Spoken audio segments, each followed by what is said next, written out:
ઘણી વખત આપણે કહીએ કે હું એટલા વાગે ઊભો થયો, હું નથી થયો, ભગવાને મને તમને ઊભા કર્યા છે. એની ઈચ્છા હોય તો ન પણ થવાય. એટલે આપણી અંદર, આપણી બહાર, આપણી આજુબાજુ મારું ને તમારું જે સતત 24 કલાક આપણું ધ્યાન રાખે છે એ પરમાત્મા છે. એટલે ગીતાજી કહે કે ધર્મો રક્ષતિ રક્ષિતા.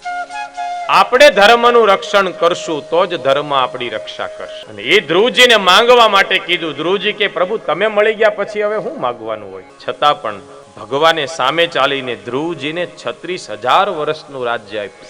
અને બીજું વરદાન આપ્યું કે તારા મૃત્યુ સમયે તને વિમાન લેવા માટે આવશે. ત્રીજું વરદાન આપ્યું કે તને અવિચળ પદ મળશે.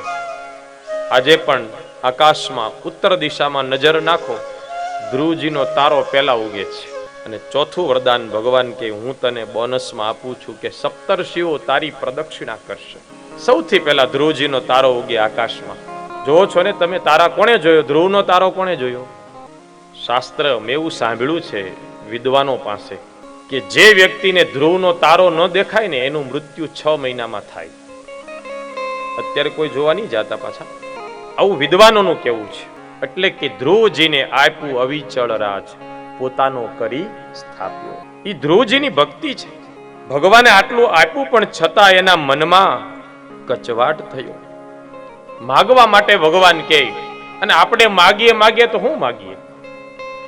વધારે માળા મંદિરે જાય તો શું કે ભગવાન છોકરાને હારો ધંધો આપજો, છોકરીનું કઈ ખારી જગ્યાએ ગોઠવાઈ જાય, મારા પતિને બહુ ક્રોધ આવે થોડોક શાંત થાય. આપણે આવું માગીએ, બીજું તો શું માગીએ? હા, અમે ઘણી જગ્યાએ પધરામણી જઈએ ને એટલે તરત કે મારા ઘરવાળા ઉપર જરાક હાથ મૂકજો, ગુસ્સો બહુ કરે છે, એને મારા હારા આશીર્વાદ આપ.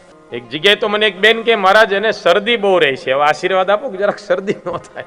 એટલે મેં કીધું એ તો રહેવાની જ છે. એમ કે કેમ? મને કે તમે રોજ નળ પાસે ચાંદલો લગાવી દે બેન, નાતા તમે જોજો, નાવા જાય ને એટલે બેનો નળ પાસે ચાંદલો લગાવી દે. ચાંદલો એટલે તમારા પતિની નિશાની છે. અને ઘણા ગરમ પાણીના ગીઝર પાસે લગાવી દે એટલે ઓલો પછી ગરમ જ રહેવાનો ને. એટલે કદાચ કોઈ ગીઝર પાસે લગાવ્યો હોય ચાંદલો તો કાલે લઈ લેજો બેનો, એટલે પતિ શાંત થઈ જાય. એટલે ભગવાન પાસે આપણે માગીએ તો ચમચી જેટલું, એ તો સાગર લઈને ઉભો છે, એ તો તમને આપવા માટે તૈયાર છે. આપણે કેટલું માગીશું? અને એક વાત યાદ રાખજો, ભગવાનને ખબર છે કે આ એટલું જ સહન કરી શકે, એને એટલું જ આપે. દુઃખે એટલું આપે ને સુખે એટલું આપે કે આની જરૂરિયાત આટલી જ છે. એની નજરમાં હું તમે બધા એક સરખા છીએ. તું મને ભગવાન વરદાન આપી દે, જ્યાં વસે છે તું ત્યાં મને સ્થાન આપી દે.